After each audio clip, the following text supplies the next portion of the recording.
วยหรูหรอกครับแต่มันอยู่เราสบายใจที่สุดในโลก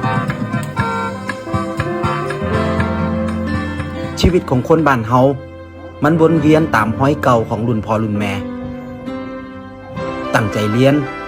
จบเราก็หาทางสร้างอาชีพให้ดูดีมีหน้ามีตาให้ทั้งบ้านได้ชื่นชมจนหลายคนลืมไปแล้วว่ากว่าสิเป็นได้ยังใจหวังซุมือนี่มันมาจากดินจากน้ำจากเม็ดเหงื่อของอีพ่ออีแม่เฮา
จะเป็นซอยนิดหน่อยซอยเข้าบ้าน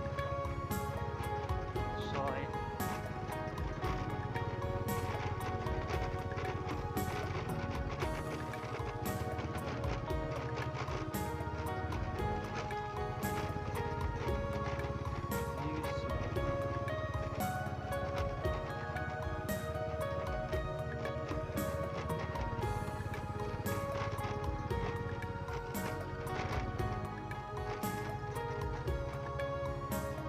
งามนี่นะพี่น้อง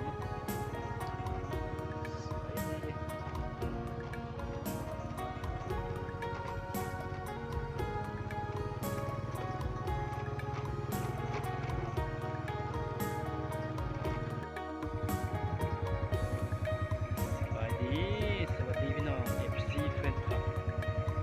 จากฝั่งลาวฝั่งไทยนะพี่น้องวันนี้ก็จะพามาชมวิถีชีวิตเขตชนบทชิวเล่าวไต่บ้านคุณรวยติดอันดับหนึ่งที่เขตชนบทชิวเล่าวไต่พี่น้องบรรยากาศก็ฟ้าครึ้มวันนี้พี่น้องเดี๋ยวไปรอชมกันพี่น้อง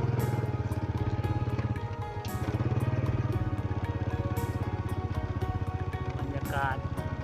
น้ำแรงนะพี่น้องบ่าย3 โมง 4 โมงแรงพี่น้องมีตึกงามนะพี่น้องเนาะสวยดี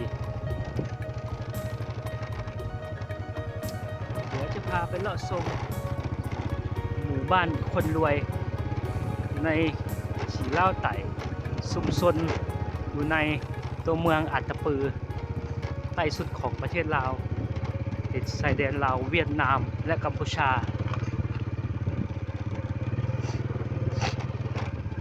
บ้านสวยเนาะ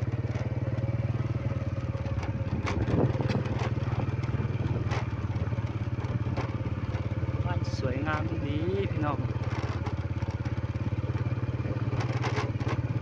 หมู่บ้านที่เงียบสงัดสงบดี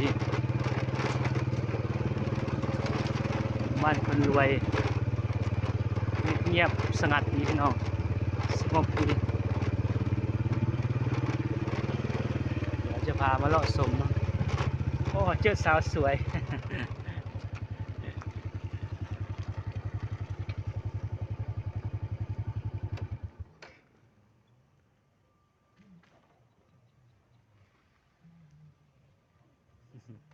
วิวงามนะตัวนี้จะเป็นงาน2 ชั้นพี่น้องอาคาร2 ชั้นนี่สวยดีนะพี่น้องเนาะ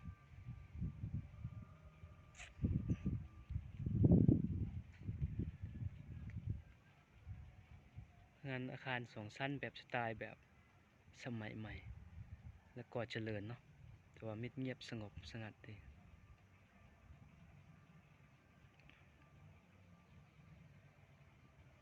บ เดี๋ยวเราไปเลาะสมๆกันเนาะสมๆคนกัน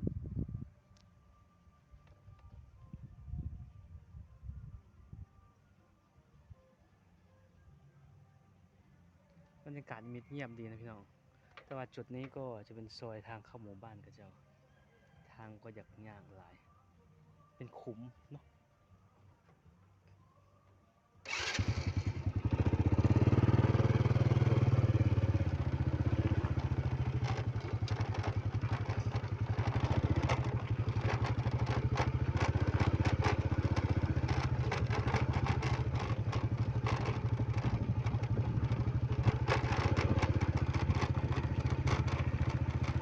บ้านห้างหลายตัวพี่น้องเป็นหมู่บ้านห้างเนาะ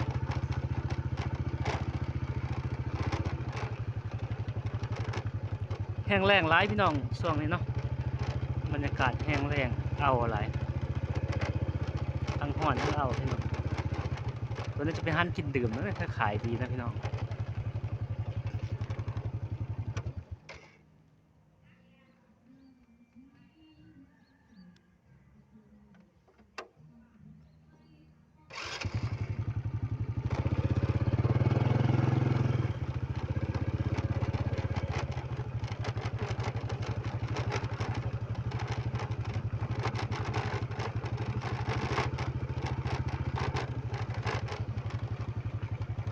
ส่วนหลายก็จะมีคนเวียดนามอยู่หลายก็เป็นบ้านห้างอีกพี่น้องบ้านห้างหลายพบสาวสวยงามนะแถวนี้พี่น้องตัวนี้จะเป็นร้านอาหารเวียดนามเนาะห้างก็จะเป็นขุมหลายพี่น้องคนเวียดนามมาอยู่หลายแต่ร้านอาหารเวียดนามนะที่มาอยู่นี่หมู่บ้านคนเวียดนามอยู่เยอะอยู่หลาย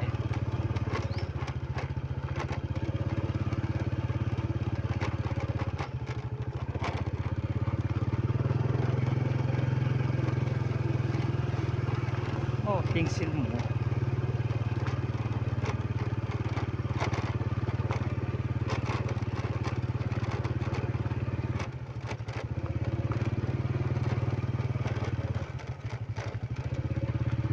คนรวยพี่น้องอยู่เนาะ